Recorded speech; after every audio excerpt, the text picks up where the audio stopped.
Hey everybody, this is Brian Eason with Goodwin PC Services. After the last video that I sent out about Microsoft Teams, the question was asked, does Microsoft Teams have web conferencing features like Zoom? And the quick answer is yes, if you're using a higher end Office 365 license, being the Enterprise series, and if you have the know-how to configure to configure that type of meeting in the Office 365 Teams Administrative Center. So if you just wanted the quick answer, there it is. Yes, you can. But the longer answer is it is more difficult to actually get set up out of the gate and to work, whereas Zoom makes it pretty easy and straightforward to actually get going. So if that answers your question, feel free to hop off. If you do want to see a little bit more about it, then stay on, and here we go. So I do have Microsoft Teams open, and where we had created and scheduled meetings before, of course, here is the live event button. Now again, of course, this assumes you have Teams installed. This assumes that you're logged into it. This assumes that that you have the, you're on the calendar section, and you hover over that and you go to live event. Then you can create a live event to be held in the future. So they don't call it a webinar. They don't call it a conference call or a conference meeting. They call it a live event. And a live event is literally just that. You start streaming at the specific day and time what you want people to consume, and they can attend it as a participant, and they can attend it for free. They don't have to pay for Teams, and of course now there's a free version of Teams, and they can attend it and they can watch what's going on. A live event has the ability to have a moderator and have a question and answer section, and so you can actually have a group of people in your business helping produce the actual live event. So we're just going to call this test live event. We're going to make it later today, let's say at 4 o'clock. And of course, I'm just going to hit the next button. And this is one of those things that has to be configured in the admin center by default. The public cannot just get access to the live event.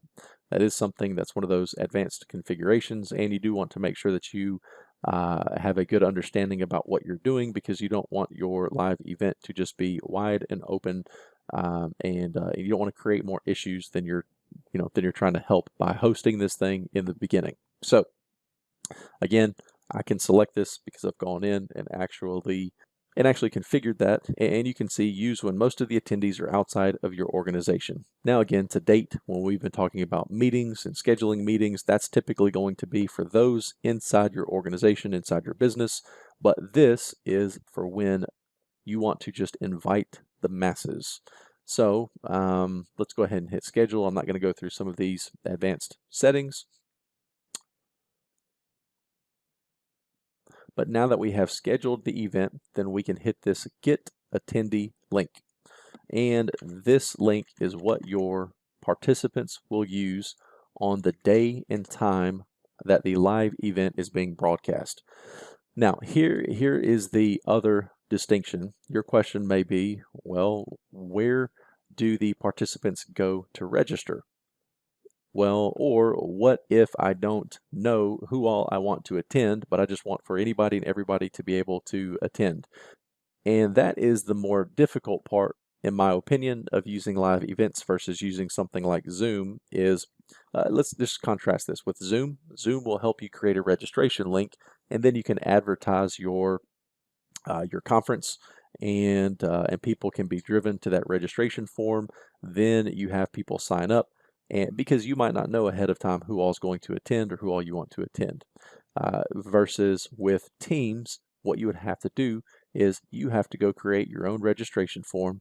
Then you have to have that registration form drive somebody to maybe a pre-configured calendar invite. So when they hit the submit button on the registration form, it automatically downloads the calendar entry to the specific day and time.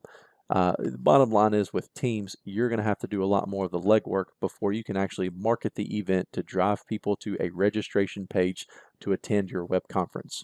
So this is why I say it's a little bit more complex. It's a little bit more convoluted. It takes a lot more know-how on actually distributing this, marketing it, getting it out there. But if you have the ability to do that and you're already paying for an enterprise license, then this might be better still than paying, paying Zoom. So, overall for me, if I'm going to be hosting an online webinar or conference, candidly, I still plan to use Zoom, but it is kind of neat just knowing that you do have live event features and capabilities inside of Microsoft Office and inside of Microsoft Teams. Now, if you want more resources, I'll post the link to this. This is where you can plan for live events in Microsoft Teams, of course, where it references what licenses you have to have, how you go about actually setting up, how you configure them in the admin center. I'll put a link to this page in the description, and that way you can go there and view it should you so desire.